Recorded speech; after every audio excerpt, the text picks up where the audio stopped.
तो हेलो दोस्तों, नमस्कार। धर्मवीर बिजनेस आइडिया में आज हम बात करेंगे कि 2025 में पेपर प्लेट का बिजनेस कैसे स्टार्ट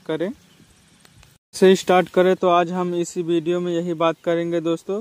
2025 में पेपर प्लेट बिजनेस करने से पहले किन किन चीज़ों का हमको ध्यान देना चाहिए और किन सारी चीज़ों को हमको आपको डिटेल में बात करेंगे। तो चलिए हम इस बिजनेस का पेपर प्लेट का चलिए दोस्तों हम आज पूरा सारा एकदम डिटेल में बात करेंगे और करते हैं कि 2025 में पेपर प्लेट का बिजनेस कैसे स्टार्ट किया जाए। पेपर प्लेट का बिजनेस कैसे किया जाए कि 2025 में दोस्तों सक्सेस रहें। देखिए दोस्तों पेपर प्लेट का मशीन लगाना बिजनेस करना कोई बड़ी बात नहीं है दोस्तों। उस मशीन को लगा के कंटिन्यू चलाना वो बड़ी बात होती है। यदि आप पेपर प्लेट का बिजनेस करने वाले हैं या करना चाहते हैं तो इस वीडियो को जरूर देखें। बिजनेस को करने से पहले दोस्तों आपको पूरी जानकारी या नॉलेज होना बहुत बड़ी बात होती है। आपको इस बिजनेस में नॉलेज रहेगा तो आप सक्सेस हो जाएंगे। इस वीडियो में नॉलेज नहीं रहेगा तो दोस्तों सक्सेस नहीं हो पाएंगे। बिजनेस में नॉलेज क्या होना चाहिए मैं आपको बता रहा हूँ।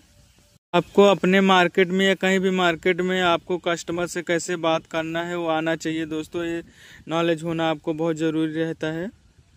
लेने से पहले दोस्तों किसी यहाँ के जो मशीन लगाए रहते हैं उनके यहाँ पे 2-4 दिन जाके आप मशीन के बारे में कुछ जानिए और समझिए।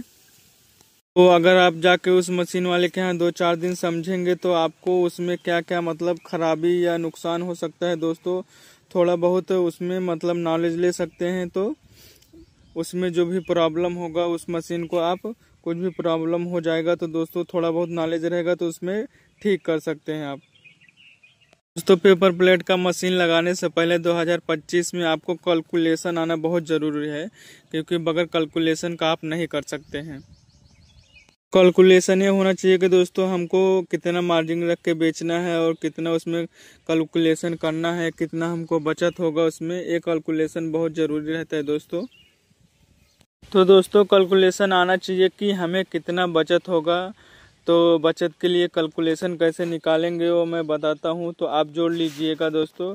जैसे कि 2025 में बिजनेस करना बहुत कठिन हो गया है, क्योंकि पेपर प्लेट का मशीन दोस्तों बहुत तेज़ी से लोग लगा रहे हैं और उतना तेज़ी से ही बंद भी कर रहे हैं। तो दोस्तों कैलकुलेशन की वजह से, क्योंकि कैलकुलेशन निकालने नहीं आ रहा है दोस्तों कि जैसे मन किया वैसे ही माल बना कर बेच रहे हैं। तो कूड़ा के भाव दोस्तों में जो कूड़ा के भाव बेच रहे हैं इसमें तो आपका फायदा है नहीं दोस्तों। तो इसमें दुकानदार का फायदा है। इसलिए है दोस्तों कि आप नहीं दोगे तो कोई और देगा। ये आदमी समझ के मतलब इस सोचते हैं कि हम नहीं देंगे तो कोई और देगा। जो आदमी सेल करने जाता है नए लोग दोस्तों, तो जब माल लेके जाते हैं तो ये सोचते हैं कि दुकानदार वाले के पास अगर हम नहीं देंगे तो कोई दूसरा आके दे देगा। तो इसीलिए दोस्तों कंफ्यूज और परेशान रहते हैं और इसी वजह से मशीन बंद कर रहे हैं। तब लोग जब उसमें दोस्तों बाद में कैलकुलेशन को समझते हैं और बाद में बात जब समझ में आती है तो उसमें क्या बचा क्या नहीं बचा, मगर कैलकुलेशन के ही माल सेल कर रहे थे या दे रहे थे दोस्तों दोस्तों उनको कैलकुलेशन देने से पहले उनको क्या दिक्कत हो रही है और कहाँ हो रही है तो ये जान लो। तो सबसे पहले तो क्या है कि बिजली का बिल दिन ब दिन महंगा होता जा रहा है और वो बिजली लगाना ही है आपको। या आप इस बिजनेस को रेंट या भाड़े पे लगाते हैं तो वो भी आपको भाड़ा रेंट पर देना ही होगा। यदि आपको खुद का घर बना रहे हैं दोस्तों या बिजनेस करने के लिए तो उसमें भी आपको मतलब खर्च लगाना ही है। तो आपके घर में पहले से ही जगह है तो कोई बात नहीं है, तब तो अच्छी बात है दोस्तों। आपको रेंट या कहीं भाड़े पे लेने की जरूरत नहीं पड़ेगा।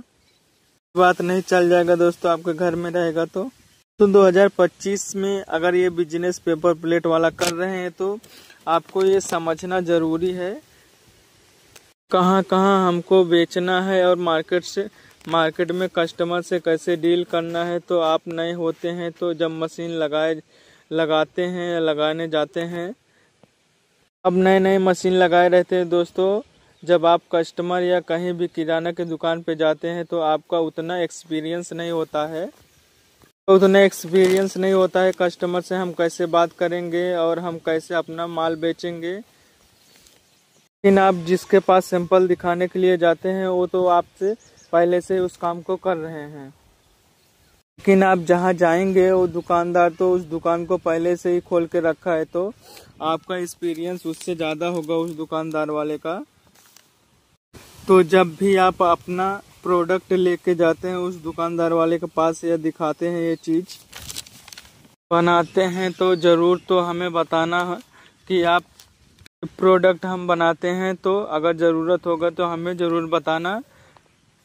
तो सर से रेट पूछा जाता है कि आप क्या रेट में बेचते हो या बताते हैं, तो आपको ये बोल दिया जाता है कि उतने में आप हमसे ले लो। दुकानदार ये बोलता है दोस्तों कि जब आप रेट बताते हैं उसको, जब वही रेट पे वो बोलता है कि इससे कम रेट पर आप हमसे ही ले लो। तो यहीं पे दोस्तों जो नए लोग रहते हैं बिजनेस करने के लिए और कंफ्यूज हो जाते हैं। मशीन लगाने के बाद लोग बात करते हैं, तो ये चीज़ आपको पहले ही समझ जाना चाहिए कि उसके बाद मशीन लगाएं। मशीन लगाना कोई बड़ी बात नहीं है दोस्तों। जब आप कस्टमर आपके पास हो जाते हैं तो तब लोग कस्टमर उनको बोलते हैं कि आप उतने में हमसे ले लो, को हम दे देंगे उतने में ही। इसी वजह से लोग कंफ्यूज हो जाते हैं दोस्तों। तो इसी बात को सोचकर वो कंफ्यूज हो जाते हैं, सोचते हैं कि अब हम करें तो क्या करें। हम मशीन भी लगा लिए हैं, मटेरियल भी महंगा ला लिए हैं, तो हम कैसे काम किया जाए। तो इस बिजनेस में काम करने से पहले दोस्तों ये बात जान लेना है तो आपको क्या क्या करना चाहिए। यदि आपको एक्सपीरियंस है बात करने का तो या काम करने का, आपको मार्केट में एक्सपीरियंस है, अगर ये पैसा कस्टमर मिले, अगर आपको मार्केट में ऐसा कस्टमर मिले जैसे कि आप उससे बात कर पाए, तो हर एक कस्टमर चाहता है कि हम कम से कम रेट में माल मिल जाए।